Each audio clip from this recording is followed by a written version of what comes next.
Welcome speaking, and thanks for being here. With that, back to you, Jann, in the studio. All right. Thank you, Matt, in Niagara Falls, New York. Hi, everybody. Welcome to Newcomer Slipper Step Workshop. And so today is Monday. We read from 12 Steps and 12 Traditions. Matt's just put up a link to it. Today, we're going to read on the 7th step. If you could put a link, could you write up the 7th step? Would you type out, Matt, what it says? It should be linked right to the 7th step. Okay, and then type there that this is 7th step, humbly asked him to remove our shortcomings. Type that right up there. Everybody who has a book, if you want to read, please, if you would raise your hand. Here's the hand thing right here. See if there goes my hand. Ready? See? No hand. Hand up. Hand up. Hands up, don't shoot. Oh no, that's another meeting. What the hell was that? So raise your hand to read. And somebody was just showing the book. Was that you, Rebecca, or you're watching the room, huh? Okay, go ahead, Kelly. I'll let Rebecca watch the room. Thanks, Rebecca. Do such a good job at that. Kelly will be our first reader today on step 7, the 12 by 12. Get your hand up there, Jeff. We want to see you read. Okay, what page? What page? What page? What page? Page 70, Matt. Type that up there, Matt. It's page 70. 70? Yes, ma'am. Miss. Okay, page 70. Kelly, alcoholic. Suppose we fall short of the chosen ideal and stumble. That's where we want to start. No. Nope. Step 7. Humbly asked him to remove our shortcomings. Yes. What page is that? Yeah, page 70 of the book. 7. Hang on. Go ahead, Jeff. You read. Step 7. Humbly asked him to remove our shortcomings. And Jeff, alcoholic, South Florida. Yeah, page 70 in the 12 Steps and 12 Traditions.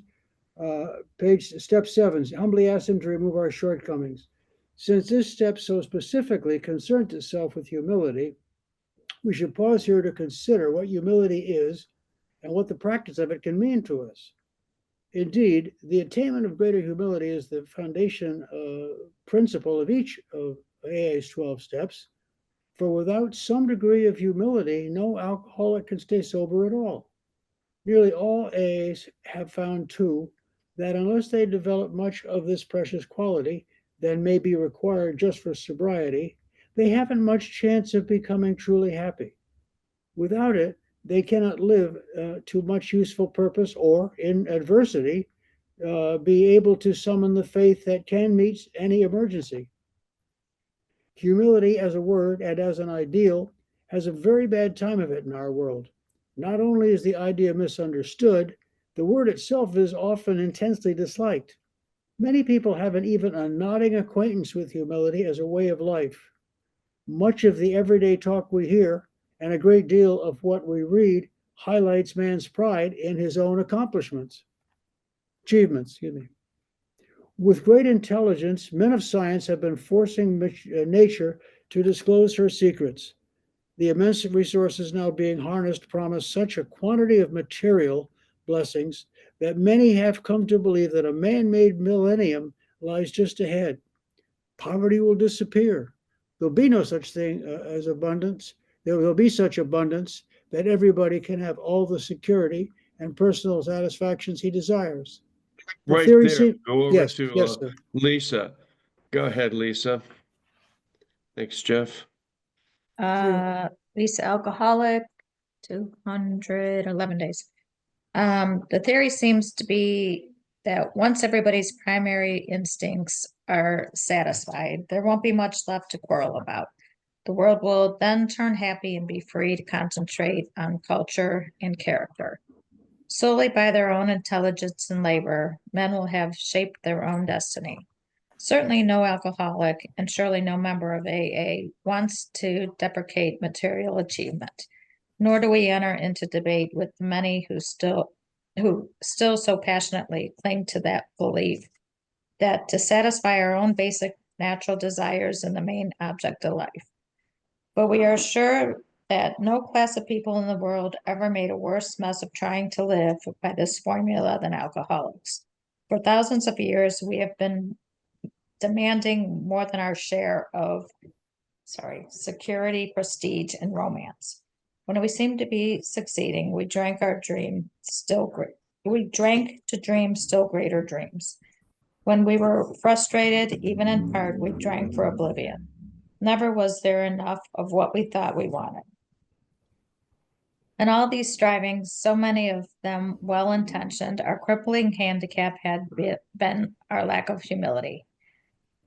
We had lacked the perspective to see that character building and spiritual values had to come first, and that material satisfactions were not the purpose of living.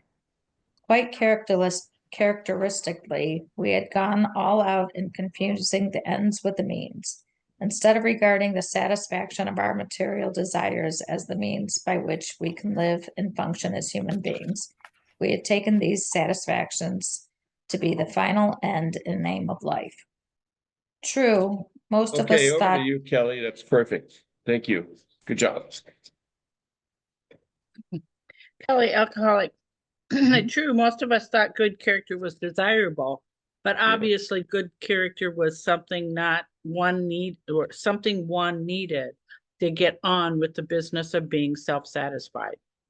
With a proper display of honesty and morality, we stand a better chance of getting what we really wanted.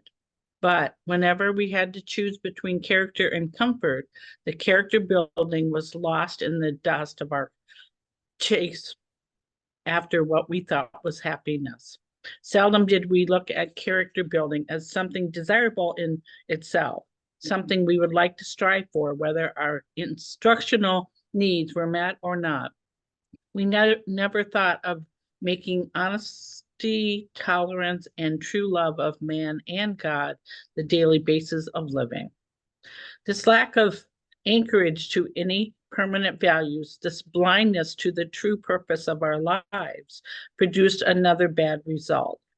For just so long as we were convinced that we could live exclusively by our own individual strength and intelligence, for just that long was a working faith at the higher power impossible.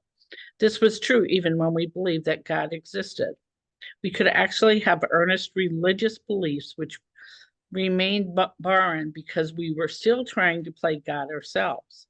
As long as we placed self-reliance first, a genuine reliance upon a higher power was out of the question. That basic ingredient of all humility, a desire to seek and do God's will, was missing. For us, the process of gaining a new perspective was unbelievably painful. It was only by repentant humiliations that we were forced to learn something about humility.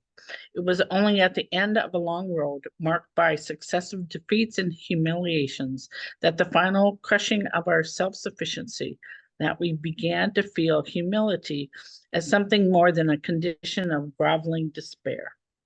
Stop right there. And then over to you, Matt. You want to read? Page 73. Yeah. No, I got it. At the very bottom, right? Yep. Mm-hmm. Every newcomer in Alcoholics Anonymous is told and soon realizes for himself that his humble admission of powerlessness over alcohol is his first step toward liberation from its paralyzing grip. So it is that we first see humility as a necessity.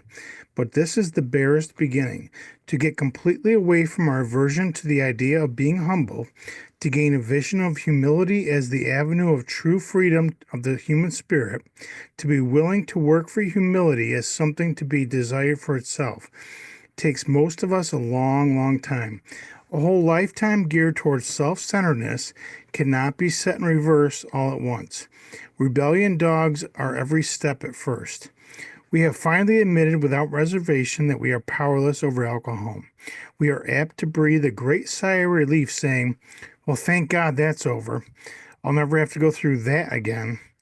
Then we learn, often to our consternation, that this is only the first milestone on the new road we are walking. Still goaded by sheer necessity, we reluctantly come to grips with those serious character flaws that made problem drinkers of us in the first place, flaws which must be dealt with to prevent a retreat into alcoholism once again. We will want to be rid of some of these defects, but in some instances, we will appear to be an impossible this will appear to be an impossible job from which we can recoil. As we cling with a passionate persistence to others, which are just as disturbing to our equilibrium because we still enjoy them too much, how can we possibly summon the resolution and the willingness to get rid of such an overwhelming compulsions and desires? But again, we are driven on by the inescapable conclusion, which we draw from the A experience, that we surely must try with a will, or else all will fall by the wayside. Stop right there. Okay, Chaz, go ahead. Shaz, alcoholic. At this stage of our progress, we are under heavy pressure and coercion to do the right thing. We are obliged to choose between the pains of trying and the certain penalties of failing to do so. These initial steps along the road are taken grudgingly.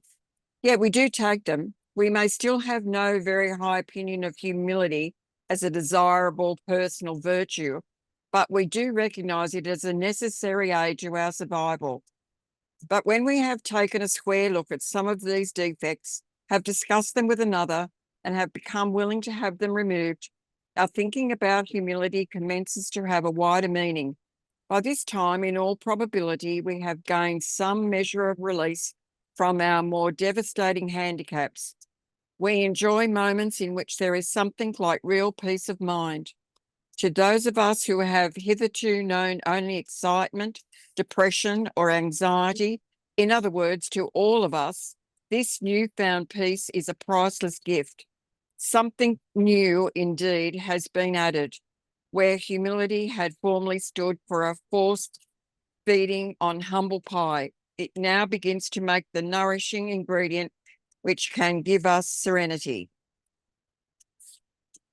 This improved perception of humility starts another revolutionary change in our outlook. Our eyes begin to open to the immense values which have come straight out of painful ego puncturing.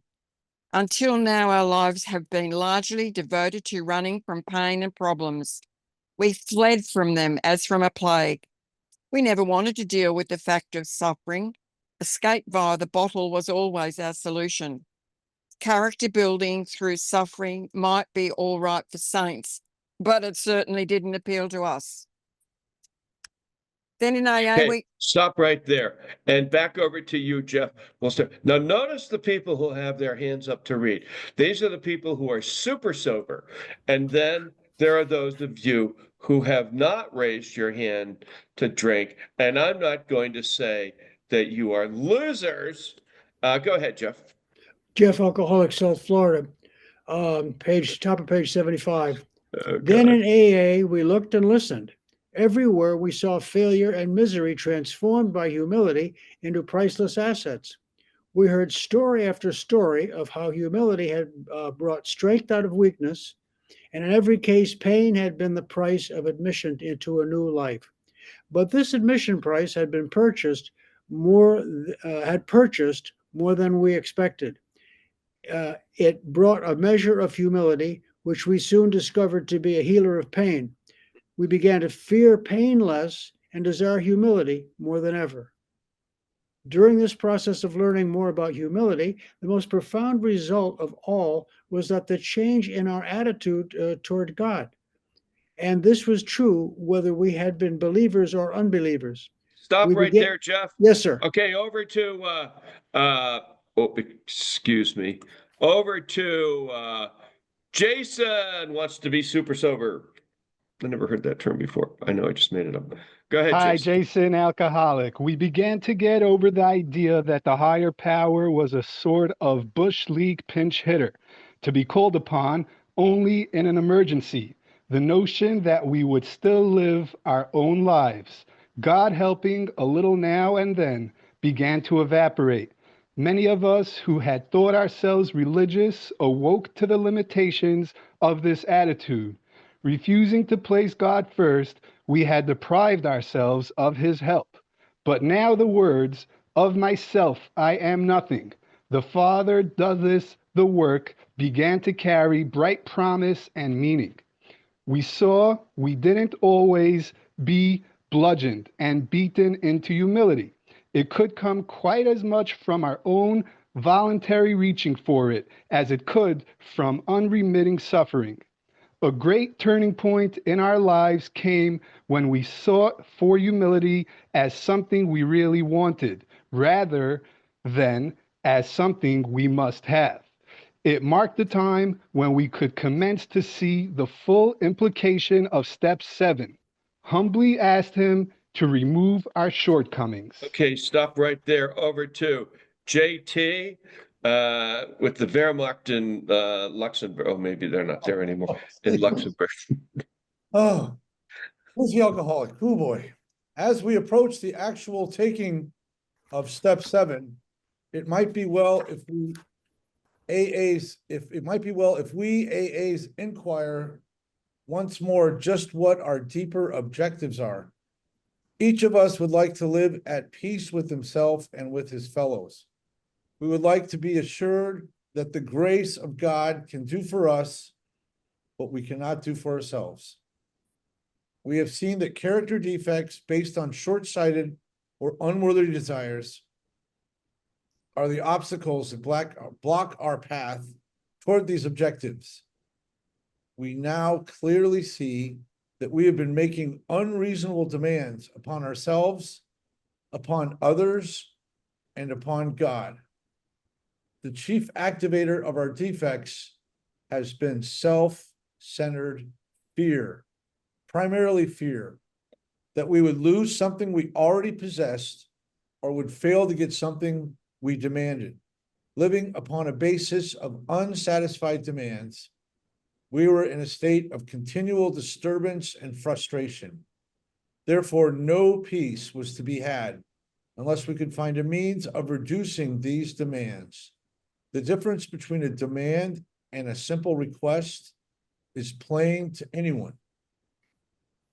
The 7th step is where we make the change in our attitude, which permits us, with humility as our guide, to move out from ourselves toward others and toward God. The whole emphasis of step 7 is on humility. It is really saying to us that we now ought to be willing to try humility in seeking the removal of our shortcomings, just as we did when we admitted that we were powerless over alcohol and came to believe that a power greater than ourselves could restore us to sanity.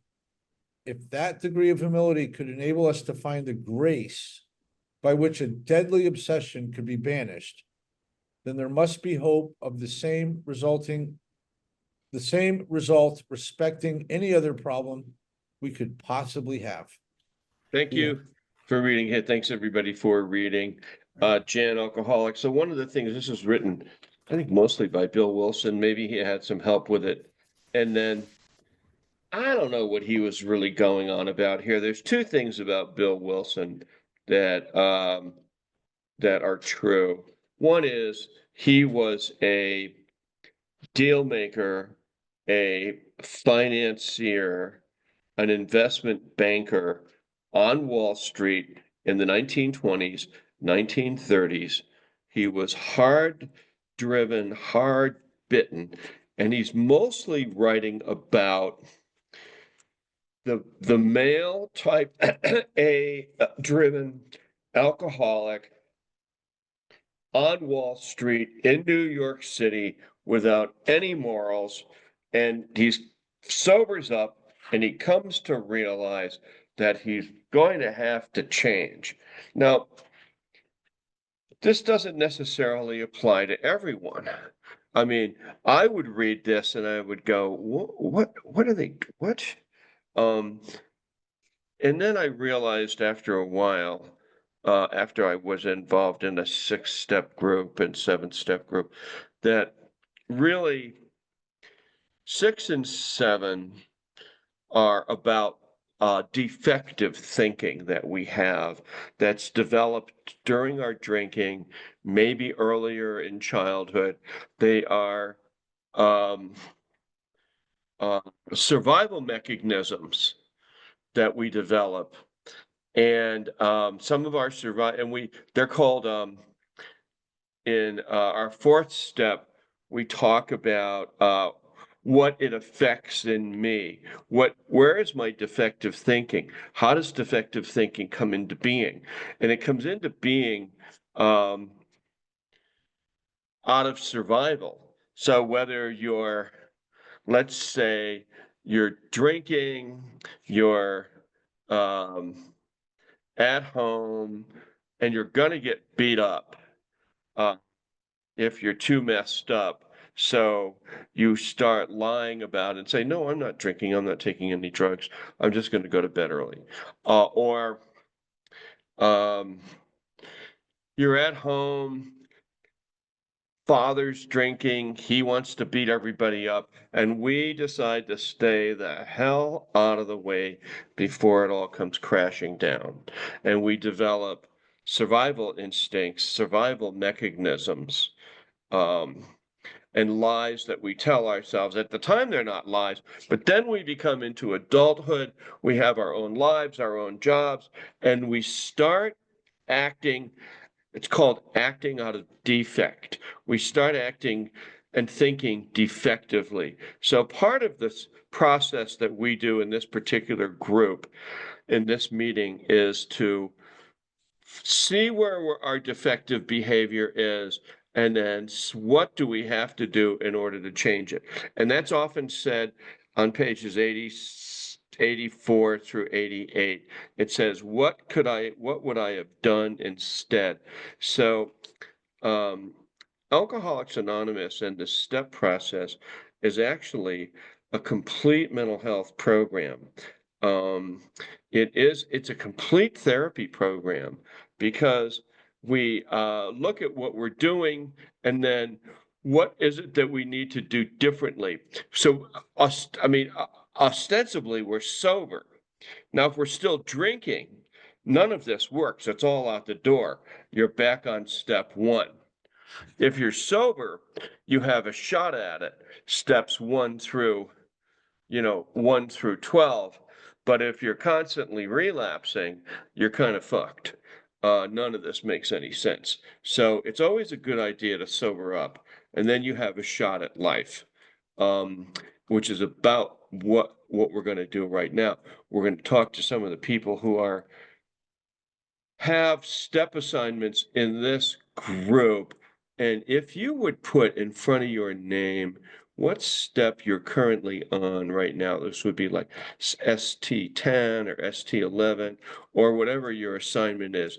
And then I'll just call on you. And I'm going to start with Kelly. Hey, Kelly, how's it going? So where are you? Oh, you're on step 10. Okay. Did you read step 10 with somebody? Yes, I did. Okay, who was that? And then I think it was Lisa, and then I've been in 2 breakout rooms. Okay, wait, stop right there. So you read step 10 with someone, and then you got the instructions on step 10, right? Right.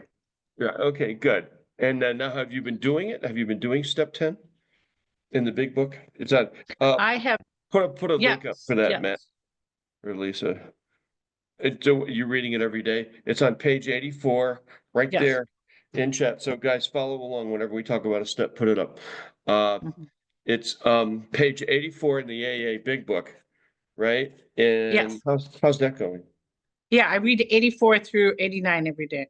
Well, that's step 10 and 11. Right. Well, okay, but we do these steps separately. Those of you who give the instructions on step 10 and 11 together is a mistake.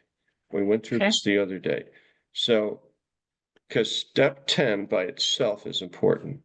So 84. So do you do 84 every day? Step 10? Yeah. Well, talk to me about it. Come on. It was interesting because I was just at a conference of about 200 women, and So in step 10, the whole love and tolerance of others, and not resisting that process, Open, was going through my brain. open the book to that Okay. page right now. Do you have it in front of you? Don't talk to me about the steps unless you have the book open. It suggests continued personal inventory to set right any new mistakes as we go along. So here, this is the actualizing of step 7. We vigorously commence this way of living, cleaning up the past, also cleaning up the present. We've entered the world of the spirit. Our next step is to be in, is to grow in understanding. So I want you to do something for me for tomorrow, Kelly. I want you to Okay. read, I want you to read step 10 again. Mm-hmm. Just step 10, don't read step 11, Yep. and give me 5 takeaways tomorrow on what this step is all about. All right, JT, what are you working on? I'm working on step 10, 11, and 12. In particular, doing step 11, on awakening and nightly review. That's really good. How's that? So that's good. You're doing good. You're one of our super sober members, right? That's like a super soaker, but a super sober. What the I hell's don't- he talking about? If you say so, I got a couple God buzzes today. Yeah, And, there you go. That's I looking back already on my day, I had a really good day. I mean, basically sin free. all right. Stop right there. Okay. Say no more. God bless you. Go forward. Never mind. Hey, Jeff. Oops. Sorry. Jeff, here you are. Jeff, what step are you working on? What's your last reading and writing or something? You have to unmute Jeff. You're muted again. Okay, Jeff, alcoholic. I was big wherever, well, I was reading 84 to 88. You know, Are you doing that regularly? Yes, I am. Yes. How's it going? Very, very good. Because what I touched on yesterday was when I have any fear or doubt, it comes into your mind once in a while, but we have these tools that can dispel it real quickly. What are you worried about? Or have you done correct? Have you done what you're supposed to do today, Jeff? How what the book says right now, and then this other stuff goes away. Mm-hmm. It's so important. I need the constant reminders. And you're so helpful to other people. You're super sober too, huh? Well, it's keeping me sober. I know. Yeah, right. I created a new term. Yeah, super sober, right. Yeah, okay, all right. I love it. JT shaking his head. He's like, no. And then he talked about the Wehrmacht being camped in Luxembourg. They're not there. They haven't been there since 1945. Jason, all right, you're on step 2. Is that right? Did you come up with your list of attributes? Yes. And did you read them? Did you tell us about some of them yet or not? I did not tell you about them yet. Okay, you want to do and put up, please, Matt or Lisa, put up the instructions for step 2 and go ahead, Jason, on step 2. Okay, so first attribute, and I'm going here with more of a best friend as opposed to the superhero option. I like it. Mm-hmm. So for starters, I'd like a best friend to lead their life as kind of an example to others, someone I consider to be a little bit of a mentor. That is the first thing. Number 2 is very important, and that is the truthful aspect, the honesty aspect between us, having that in our relationship. Number 3 is going to be reliable in every situation, dependable. Number 4 is kind of the most important one, which is to me loyalty, that it goes, a huge way. It's all based on that. The 5th thing is going to be a best friend that I can share what I'm going through with. They can relate to what's going on with me and we can talk it through. Number 6, kind of also have a sense of humor and be optimistic about the future, not too serious and gloom. Number 7, non-judgmental, someone that I don't feel like I have to hide any part of me. I can just bear myself to them. And we can work through even something that I would be embarrassed to tell others. Stop Number for 1 8. second, Yep. would you? Stop right there. So just for everybody it's in chat, and what we're doing is, if God were a best friend, we're writing 10 attributes of a best friend, and we put down a bunch here as examples that we used. Okay, keep going. 8's also an important one. You want to get the feeling from them that they want to see you succeed in life and that they're there to give you the encouragement when you need it. Number 9, the aspect of anonymity, protecting my secrets, so I feel that I can give my trust to them. And finally, the last one is kind of a general mix of patience, loving, and kindness. Just having that positive mix of a best friend, I think that kind of wraps it up. Yep. I think one of the things that happened to me is that, and you sort of said it, someone that wouldn't, I need a God that won't betray me. I don't need an angry, spiteful, punishing God, or I don't need anybody like that in my life when I'm getting sober. I do not need to be beat up anymore. Alcohol did enough. The people that I was around when I was drinking, or that led me to drinking, were bad enough. I need, a kind, loving, caring God that's going to guide me in a gentle way in the right direction. So you've kind of come up with that right there. What was I going to say to you? So now, if you read page 60 through 63, and then tomorrow we'll do the third step with you, okay?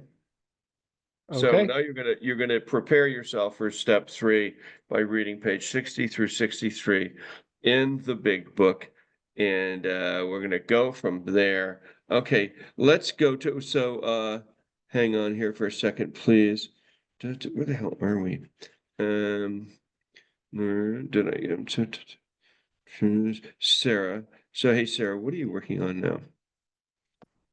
So you had me reading the big book, and the last I read was working with others yesterday. Okay, Last night. you're reading the chapters in the first 164 pages of the big book, right? Correct. And And so writing now, notes or takeaways. and you're doing that. So now you've read um working with others. Correct. Okay. Did you have some takeaways on that? I did. Okay, hit me up. Okay. To be vital, faith must be accompanied by self-sacrifice and unselfish constructive actions. The next one was, let no alcoholic say he cannot recover unless he has family back. Remind alcoholic that his recovery or potential is not Let me dependent. just say something about that. That is a big one. A lot of people get stuck on that. They lose their family, or, like the men, I lose their husband, their wife, their family, and they're obsessed with getting their family back. You'll see a lot of times here, women will come in and they've lost their children. The state's taken their children, and their whole thing is about, I got to get my kids back, da da da da da. Then they forget about getting sober. They don't get sober. In some cases, they get their kids back. They get drunk again, abuse the kids again, and they lose the kids again. Sometimes that happens 2, 3, or 4 times, and they end up in the women's prison. Or the man ends up in extreme violence toward the wife and the children, and he goes to prison for bullshit. So we see that a lot in here. So that singular statement that you just read is it's so big in that chapter. But you see it come to AA long enough, and you see it play out over and over and over again. Go ahead. Always remind an alcoholic that his recovery is not dependent on other people. It's dependent on his relationship with God. Urge alcoholic's family that he is very sick and should be treated accordingly. Don't be afraid to share your story. Our rule is not to avoid a place where there is drinking if we have a legitimate reason for being there. Now that one, let me interfere on that. That's written in the 1930s when most houses did not have telephones. Um, Bill Wilson's writing from it the point of view of he's a Wall Streeter. The market closes in Manhattan at 2:30, and they would all go to the bars and do financial and stock deals. So they had to be in there. Or salespeople. We have people here now, they go out, they have to meet with clients. I had to do that all the time. And we had clients in my TV show. And I was always in a restaurant. But I always made sure that if I met in those places, it was like lunchtime, something, and I wasn't drinking. And I usually told the people I'm not drinking. And I had a tendency. We would do TV shoots at night in bars and stuff, but I'd get in there, get my work done, and get the hell out. I did not hang out. I did not wine and dine people. That was something I just couldn't fucking do it. Okay, keep going. All right, you're done. Wait a minute. So enough. Now, so is that the last chapter in the book? No. What's the next one? I think it's to wives. Oh, okay, that'll be fun. Now, for you, it would be to the husbands. Right. Up to Rebecca, what are you working on?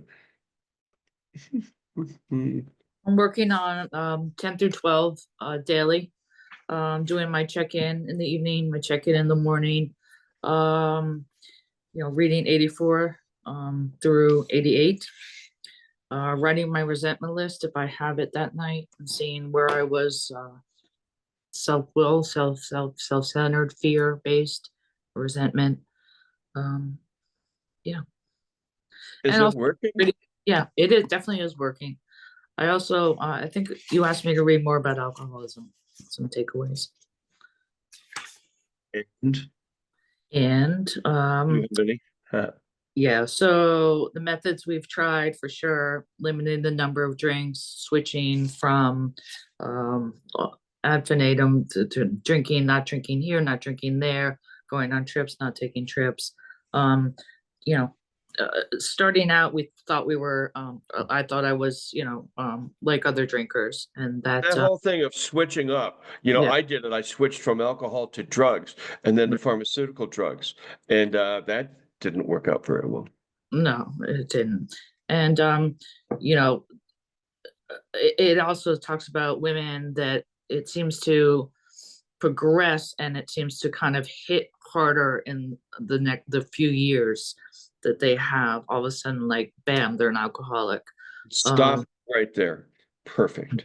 I want to go. So, Kara, how are you doing? You had a slip. You're back with us. What step are you on? So you have to do step 5 now. You did a 4th step on your slip, Correct. and you haven't Well, done I'd gone through step 4 with you guys, and then I went back through them after my. Well, I have a question for you. So you're Yes. ready to do a 5th step, right? Correct. Okay, so tomorrow, raise your hand early and tell me. Okay. And then we'll set it up so you can do a 5th step with somebody. Okay. Excuse me for a minute, please. Did we talk to Lisa? Oh, here, Lisa. So Lisa, you're learning how to make a Zoom bomber list for Telegram, right? Right. I'm learning how to put it into Telegram, yes. Yeah, Telegram. There you go. Okay, so that's good. Good for you. And you're also a greeter and a co-host, and you're super sober. You're kind of like Jeff. There you go. Perfect. Jeff is my mentor. Jeff, there he is. Of course he is. All right. So hey, some of the new kids here. Oh, Kara, did I talk to Kara? Yeah, I did. Okay. Hey, Lindsay, you're working on day 1. How are you liking today's meeting? How are you doing, kid? I'm learning quite a lot. It's a lot to take in, but I appreciate it. Have you ever been to AA before?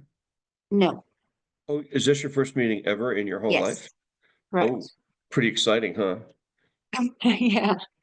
It's like being in school, huh? Like being in the It 8th grade is. again. This is like the 8th grade, except nobody's throwing spitballs that we know of. Hey, so Lisa is putting up the newcomer packet for you. So Okay. copy that, grab it, and go read it. Come here for 5 days in a row, see how you like it, and we'll put you to work. And we'll take you Okay. through the whole AA program in about a month and a half. No, Yeah. So how's your detox going? How are you feeling? it's Mhm. I'm feeling pretty good, actually. Better than expected.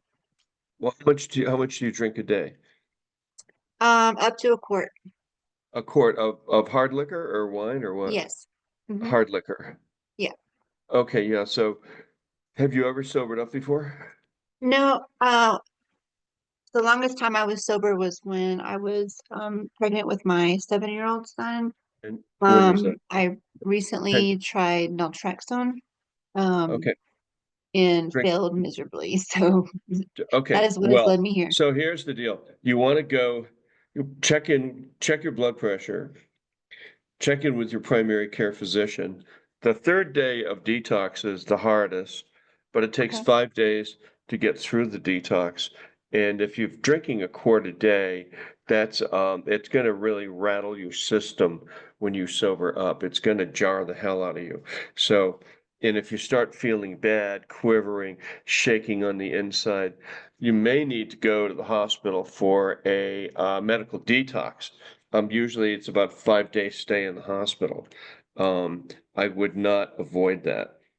Where are you? Are Okay. you in Denver or what? Uh, Northern Colorado. Northern, okay, like Fort Collins kind of thing? Yes, So there's hospitals up in Fort Collins. Do you have a primary care physician? I do. Have you talked to him? Her? Yes. Yes. When? When? Um, on Saturday when I was admitted to the ER because of a fall that resulted from intoxication. So how old are you? 47. 47. So yeah, I would why don't you just go back to the hospital and do a medical detox there? Talk to your doctor about it. I know you're feeling good now, but you could wake up in the middle of the night just coming apart in a major Okay. way. Okay. It happens. Alcohol is a very powerful drug. So we always recommend people see your primary care, check your blood pressure. Do you have a blood pressure cuff? Yes, I do. Where is it? It's in my home office. And are you home? Pardon me? Are you home just Yes. now? Oh, go Yes. check your blood pressure. I actually did a little while ago and it was 97/57. That's not good. What are you That's taking what that's I not typically run. okay? Anyway, check with your primary care, uh, Okay. and try to stay alive. Detox is the hardest thing. Um, let's see, Laura in Canada. So how are you liking today's meeting? Good. Are you My new, husband and I are sitting in on it. are you new to AA? Or you guys been coming for a while? How No, long you been? we've been decades. We were sober from Decades. 87, 15 years, and then went back for 20, and now back. We just got 3 years in December. You both have 3 years. Congratulations. Way to go. Well, anyways, welcome to Newcomer Slipper Step Workshop. Glad you're here. Omar, California. So how are you liking today's meeting? We're checking in with everybody right now, the new people here. That's what we're doing, kids. Omar, how are you liking today's meeting? It's actually pretty good. Thank you for having me. Yep. I'm enjoying what I'm hearing. Well, not enjoying, of course not. Have But you ever been to AA before? a few times. Yeah. Are you an alcoholic? What was it? Do you think you're an alcoholic? Yeah, I know I What, am. what's your story? What happened to you? Uh, I don't know. Just lost the might be the will or something. After a few things that happened to me, I guess. Some losses, and then I let it become something, a part of my life. So now it became like part of it. So yeah, I'm trying to not be on it. Here's the deal. If you want to come to this meeting for 5 days and see how you like it, okay? And then we'll put you to work. Dan in Virginia, how about you? How do you like today's meeting? Jan to Dan. All right. Let's see, Lydia, how about you? How do you like today's meeting? I've only been coming for 59 days, so I guess it's Yeah. okay. Good. Good. Try to stay out No, of it's trouble good. No, while it's been you're good out to there. like hear some of the steps and stuff to rehear Yeah. them today, see what people are working on. So it's always helpful. Yeah. Just try to stay out of trouble. Chaz. Chaz, where's Chaz? Where'd you go? Chaz, there you are. Hi. How have you liked today's meeting, Chaz? Yeah, the meeting was wonderful, as always. Good. Okay, good. That you two would like you to stay out of trouble, please. Jeff, have we talked to you yet? Oh, wait a minute. Let me talk to Steph. Hey, Steph, how have you liked today's meeting? Hi there. It shows me I have some reading to do.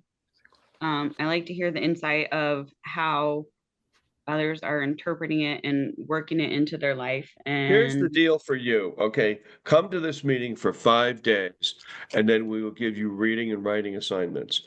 Okay, okay, this is a class. It's Newcomer Slippers Step Workshop. We're here every single day, same bat time, same bat channel. okay,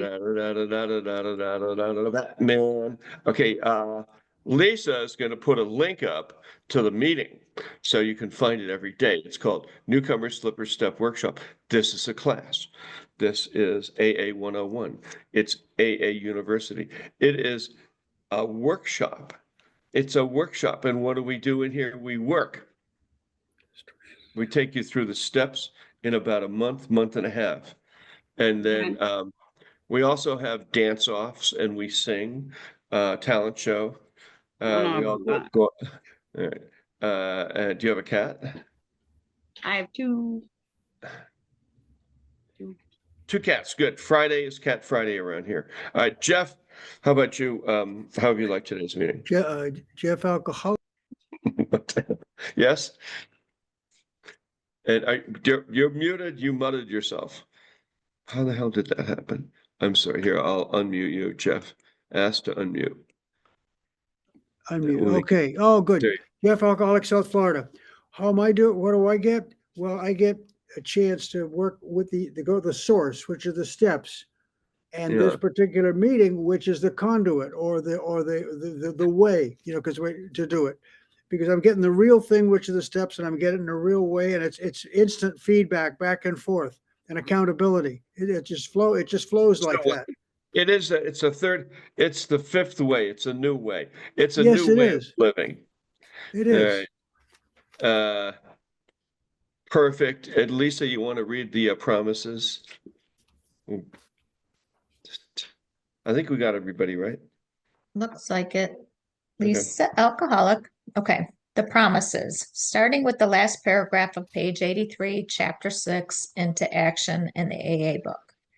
If we are painstaking about this phase of our development, we will be amazed before we are halfway through.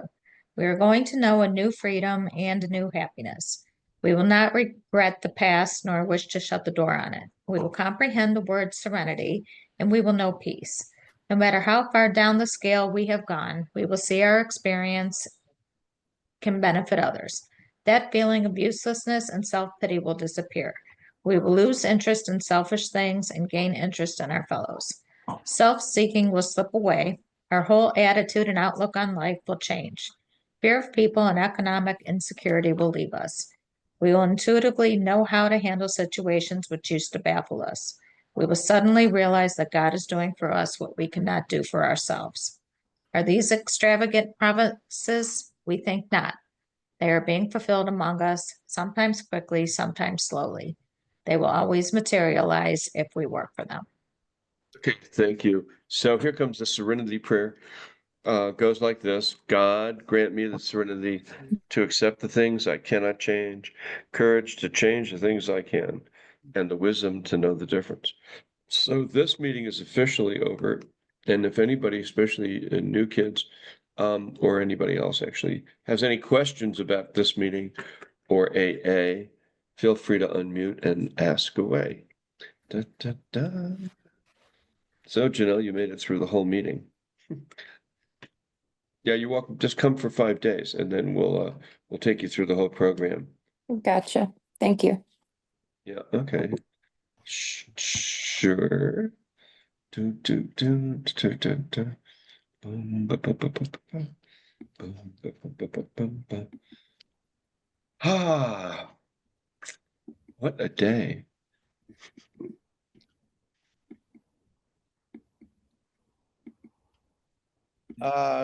Not to be a holy roller, but during the meeting, I did a bit of a deep dive on humility. I found this quote interesting. St. Augustine and St. Thomas Aquinas both emphasized humility is the foundation of all virtues because it allows a person to be open to wisdom and open to divine grace. And that's sort of what Bill W. was saying, that first part, which was giving me a headache, but it makes sense now. That's all. You know, we had a meeting one day and the topic of humility came up.